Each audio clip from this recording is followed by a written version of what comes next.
Hi everyone, welcome to today's video. I'm Lisa with Down to Earth Gardening and Design, and today's video is kind of a 2-for-1 because we're doing a follow-up video to our planting up a seasonal window box using evergreens.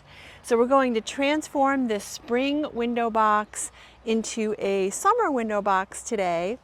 But the other bonus of the video is that I'm going to show you how to use one hanger to put in your box. So using a hanging plant can really take the guesswork out of things because it's already a beautiful mix of flowers. So we're going to talk a little bit about what's in this hanger, so you don't have to buy your flowers separately and try to mix and match and come up with some color and texture, because you can find a lot of beautiful hanging plants out there with a mix of beautiful summer annuals.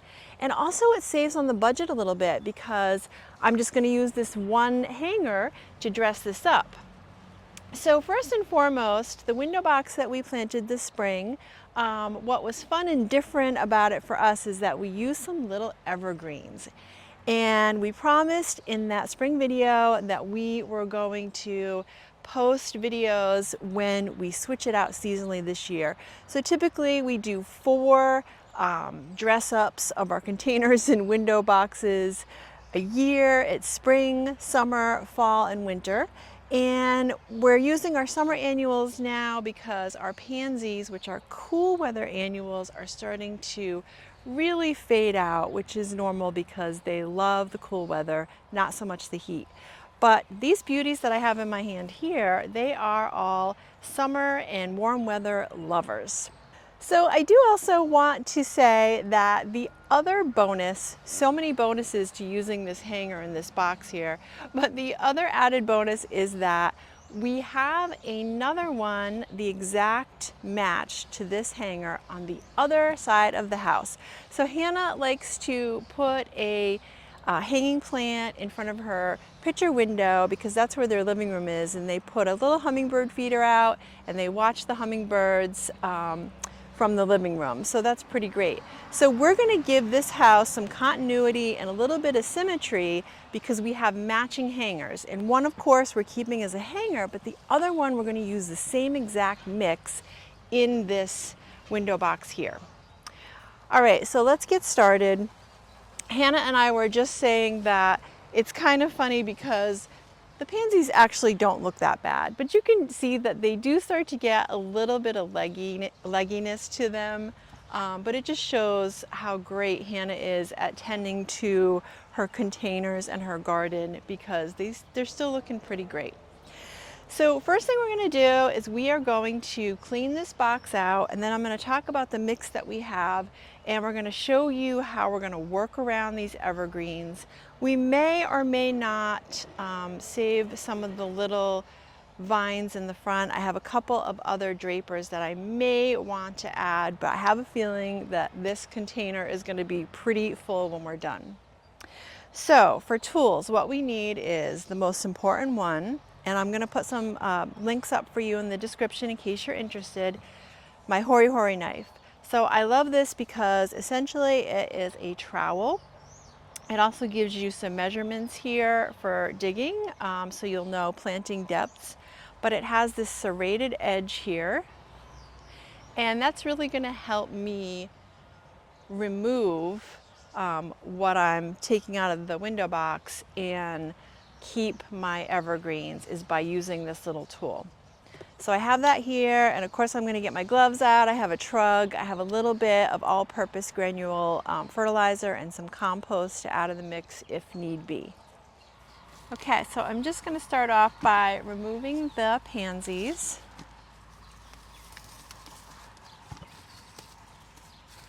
And I'm going to see what I can just take out by hand first before I start digging, because we are going to try to be careful to not disturb the roots of the little evergreens.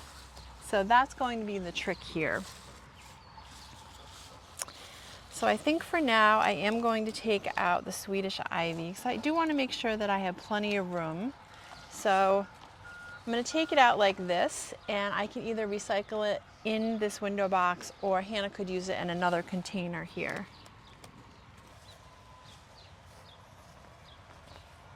Okay, same with the ivy.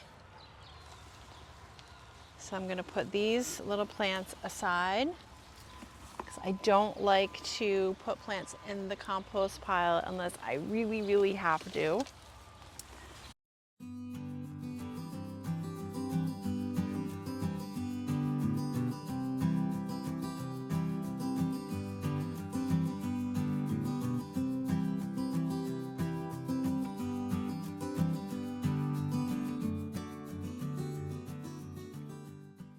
And that one's not looking as good as the others, so I think we may forfeit that one. Okay, so I'm just loosening up the soil a little bit. We did have some little daffodils in here too, so I think we're going to recycle the bulbs here. Okay, so now what we're going to do is I'm just going to grab another trug, because I want to remove some of this soil and just set it aside to make sure that I have enough room for the roots of the hanging plant, because it looks pretty established. Okay, so I removed some soil, and I'm just going to set that aside and see if I need it, or if I can recycle it. But now I'm going to add some slow release granules.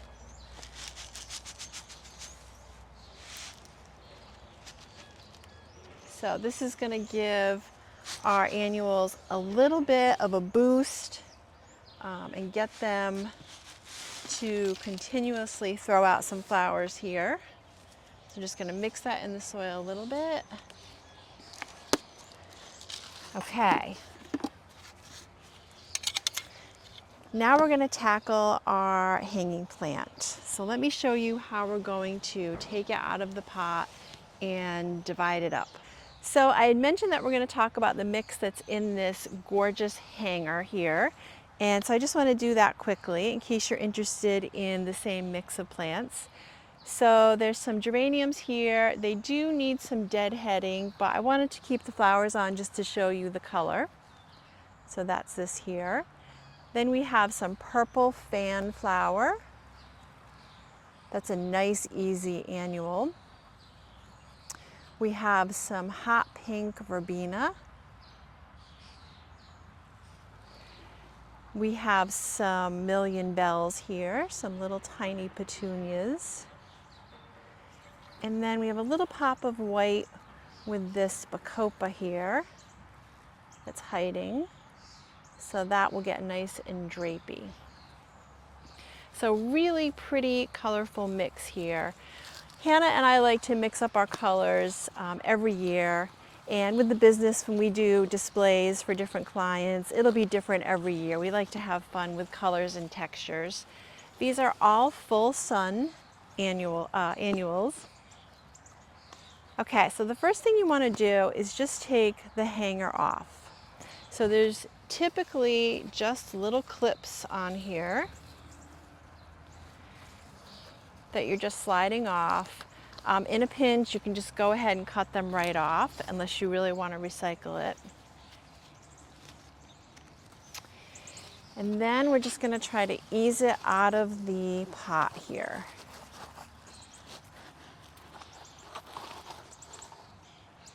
Nice and established. So sometimes they'll have a tray around the bottom, so make sure that you lift that off as well. And then, this might be the scary part. So we're going to try to cut it up a little bit. So really I'm just kind of feeling around to see if I can loosen up the soil and not have to forfeit any of these pretty plants.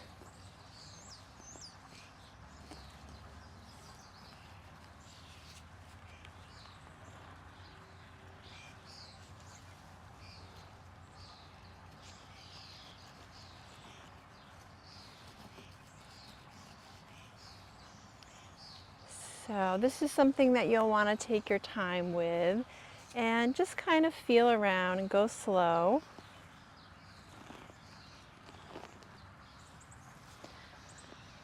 So ideally, I would like to split this into 4.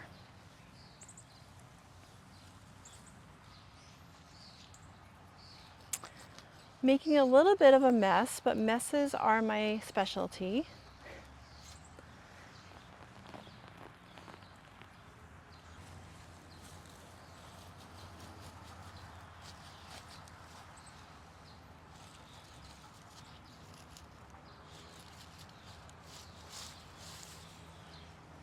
Okay, there we go.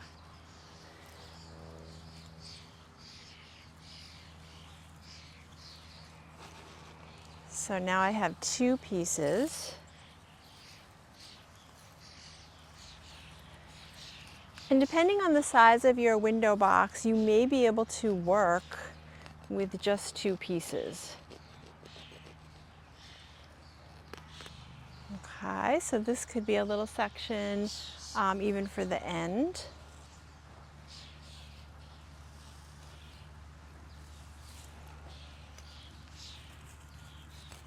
It's a little easier to see here now that we've got it apart where we can make our cuts. So we're also working with this a little bit on the dry side, and it's actually helping keeping things together. So we're going to make sure that we give this a really good water once we get this settled. Okay.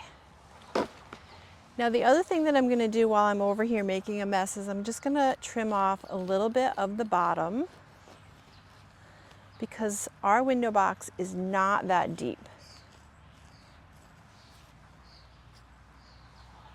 So you can just see here what I'm trimming off.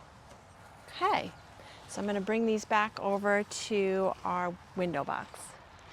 Okay, so we're going to put our first chunk of the hanging plant into the window box. And we're just going to work around our little evergreens, which I'm loving. So I'm just going to settle it in there. Still need to remove a little more soil here. So there was only 1 geranium in the pot, and it was a good size one. So what I'm just trying to do is kind of work it around the middle evergreen so it has the appearance that there's more than one. Okay, and before we go ahead and fill it in, we're just going to put our other pieces in, make sure that we love it.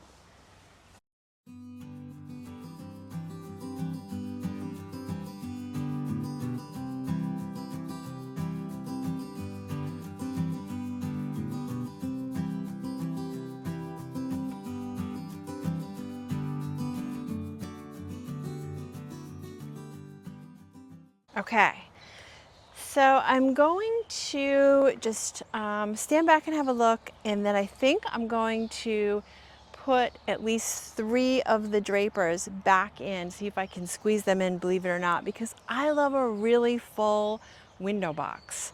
So let me just stand back and look. So I like the uniformity of the colors, and I can see that I have at least 1 spot on this end for an ivy. So I'm going to give it some balance and then maybe try to add the other healthy Swedish ivy in the mix as well.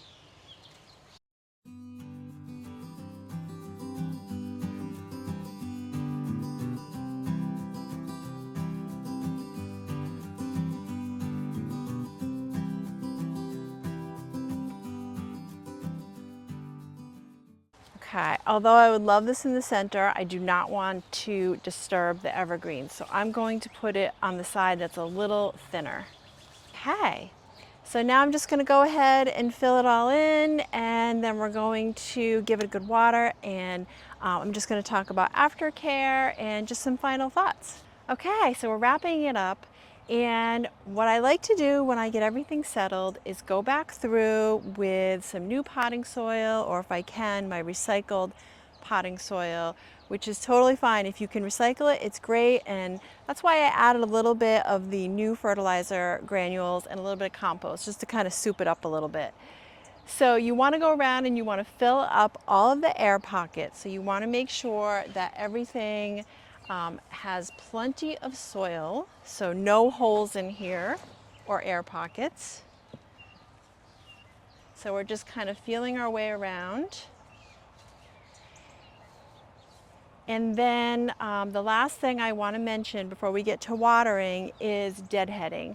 Now I did mention a little earlier that I did not deadhead the geraniums or anything before planting because I wanted you to see all the colors and the blooms.